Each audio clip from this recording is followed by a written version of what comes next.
Bismillahirrahmanirrahim. Today my lecture is about intracellular accumulation. What are intracellular accumulation?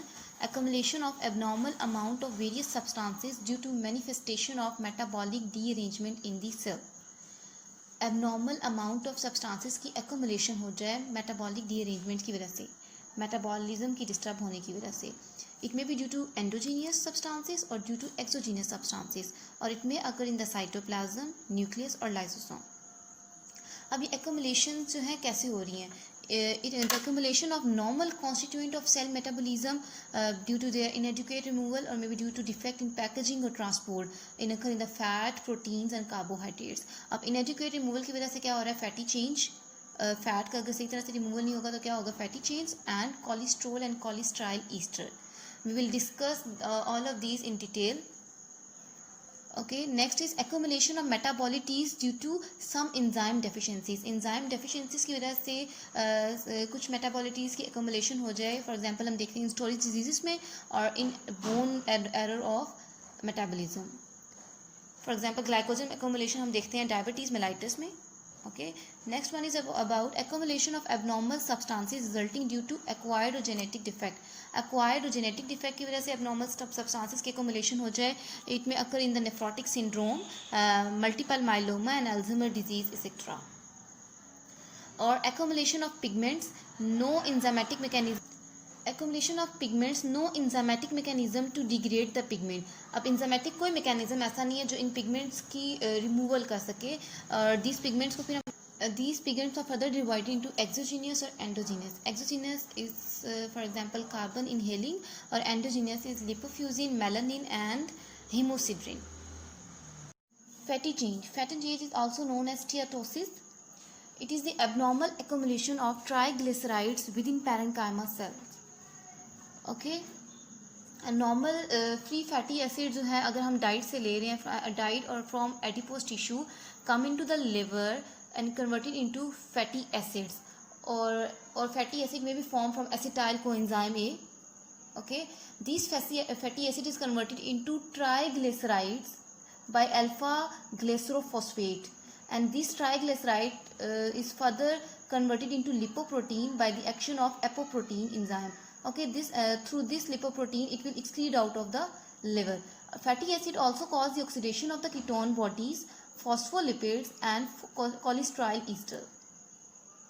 Okay, अब जब defect हो रहा है उसको हम फर्दर कैटेगरीज में डिवाइड करते हैं. For example if there is excessive entry of lipids into the liver, अगर लिवर में लिपिड्स की एंट्री इंक्रीज हो रही है, जो है ना, लिपिड्स के अमाउंट इंक्रीज हो रही है, फैटी एसिड की प्रोडक्शन ज़्यादा हो रही है, तो ये किस वजह से हो रही है? ओबेसिटी की वजह से हो सकती है, डायबिटीज़ की वजह से हो सकती है, अल्कोहल की वजह से हो सकती है, या फिर इंक्रीज कंजप्शन की वजह से हो सकती है.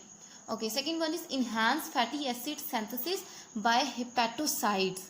फैटी एसिड की सिंथेसिस ज़्यादा हो जाए हेपेटोसाइट्स की वजह से, लिवर सेल की वजह से. जब डायबिटीज़ मेलाइटिस होगा तो क्या होगा कि ग्लाइकोलाइसिस ज़्यादा हो जाएगी, और जब ग्लाइकोलाइसिस ज़्यादा हो जाएगी तो ग्लाइकोलाइसिस ज़्यादा हो जाएगी, ग्लूकोज की प्रोडक्शन ज़्यादा होगी. Pyruvic acid is converted to acetyl coenzyme A, more acetyl coenzyme A is converted to fatty acid. So fatty acid की क्या हो जाएगी? सिंथेसिस क्या हो जाएगी? एनहांस हो जाएगी, और it may lead to fatty change.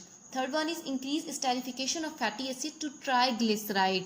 अब अगर फैटी एसिड की स्टेरिफिकेशन इंक्रीज हो जाए बाय अल्फा ग्लिसरोफॉस्फेट की वजह से, तो it may cause fatty chain, और it occur due to alcohol.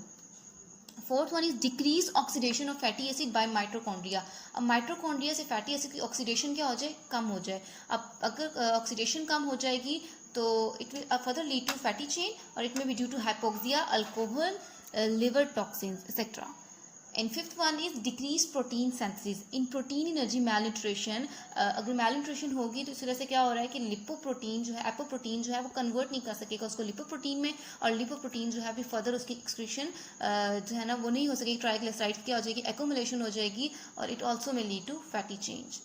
अब कॉजेज हैं, कॉजेज टॉक्सिन्स हो सकते हैं, प्रोटीन मैलन्यूट्रिशन हो सकती है, अल्कोहल अब्यूज हो सकता है, एनेक्सिया हो सकता है, diabetes mellitus and obesity. All these causes fatty change. Next one is cholesterol and cholesterol ester. Normal cholesterol metabolism basically tightly regulated होता है. सेल मेम्ब्रेन की सिंथेसिस में कोलेस्ट्रॉल का बहुत इंपॉर्टेंट रोल है. अगर ये मेटाबॉलिज्म डिस्टर्ब हो जाए तो it may lead to overproduction of cholesterol, phagocytes में get stuck with triglyceride, okay. तो कोलेस्ट्रॉल एंड कोलेस्ट्राइल ईस्टर्स, हम कहेंगे फॉर्म सेल्स हमें नजर आ रहे हैं। What are foam cell? Foam cells are basically the macrophages that are laden with the lipids, ठीक है। It mostly occur in the atherosclerosis, and atherosclerosis there is blood vessels that are in blood vessel there is lipid accumulation, so there is narrowing of the blood vessel. In xanthomas there is accumulation in the skin epithelial lining, so that will lead to multiple form cells, ठीक है। multiple form cells हमें नजर आएंगे। accumulation of abnormal endogenous substances as a result of genetic acquired defect। अब genetic acquired defect की वजह से जो accumulation हो रही है वो mostly seen in nephrotic syndrome, multiple myeloma, Alzheimer disease। Nephrotic syndrome में क्या हो रहा है कि नॉर्मली क्या होता है कि प्रोटीन नॉर्मली ये होता है कि जो प्रोटीन है ना एल्ब्यूमिन फिल्टर्ड ग्लोमेरुलस में प्रोटीन जो है फिल्टर्ड होती है और रीअब्जॉर्ब होती है प्रॉक्सिमल कन्वर्जेंस ट्यूब्यूल में। नेफ्रोटिक सिंड्रोम में ये होगा कि एक्सेसिव प्रोटीन लॉस होगा इन यूरिन में, ग्लोमेरुला इन्फ्लेम हो जाएंगे, ठीक है। प्रॉक्सिमल ट्यूब्यूल जो है उनको एक्सेसिव वर्क करना पड़ेगा रीअब्जॉर्प्शन के लिए, तो reabsorption droplet will be seen in proximal renal tubule. Multiple myeloma ये है कैंसर ऑफ प्लाज्मा सेल्स, ठीक है। Excessive synthesis of immunoglobulins, basically plasma cell जो है वो एंटीबॉडी की प्रोडक्शन करते हैं और एंटीबॉडी जो है वो प्रोटीन इन नेचर होती हैं, और ठीक है। अब जब प्रोटीन इम्यूनोग्लोबुलिन्स की सिंथेसिस इंक्रीज होगी तो हम देखेंगे कि रफ इंडोप्लाज्मिक रेटिकुलम में इम्यूनोग्लोबुलिन डिपॉजिट होंगे और हमें मैक्सिमम नजर आएंगे, तो हम उसे कहेंगे ये रुसेल बॉडीज हैं, okay। on Alzheimer disease we see the neurofibrillary tangles, ठीक है, and due to genetic defect ultimately lead to dementia। failure to degrade a metabolite due to inherited enzyme deficiency। अब inherited enzyme deficiency होगी for example glycogen storage disease, ठीक है। और हम diabetes mellitus में भी देखते हैं, डायबिटीज़ मेलाइटिस में क्या हो रहा है कि ग्लाइकोलिसिस ज़्यादा हो रही है, ग्लूकोज की प्रोडक्शन ज़्यादा हो रही है, तो ग्लाइकोजन पे ज़्यादा होंगे। जब ग्लाइकोजन एक्यूमुलेशन होगी तो हम देखेंगे glycogen accumulation is mostly seen in the renal tubular epithelium, cardiac myocytes and beta cell of isolates of Langerhans due to excessive glycogen accumulation, excessive glycolysis, okay, in diabetes mellitus। Next one is pigments. अब pigments में भी exogenous और endogenous, ठीक है। Exogenous pigment deposition of abnormal exogenous substances when the cell has neither the enzymatic machinery to degrade the substances nor the ability to transport it to other side. Understand? Exogenous substances is in exogenous substances we study carbon. When inhaled, it is phagocytosed by alveolar macrophages and transported through the lymphatic channels to the regional tracheobronchial lymph nodes. ठीक है।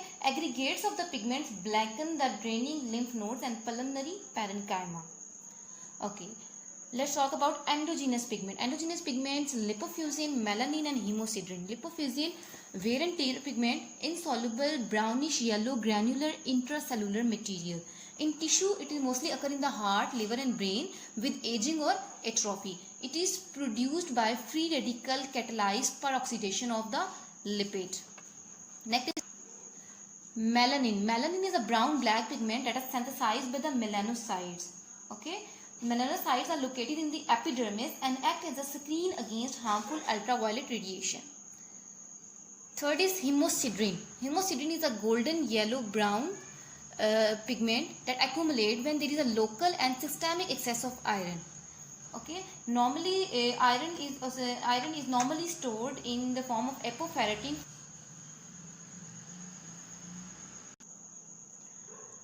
Local or systemic excess of iron occur when there is with the production of hemosiderin. Hemosiderin production तब होगी जब there is local and excessive.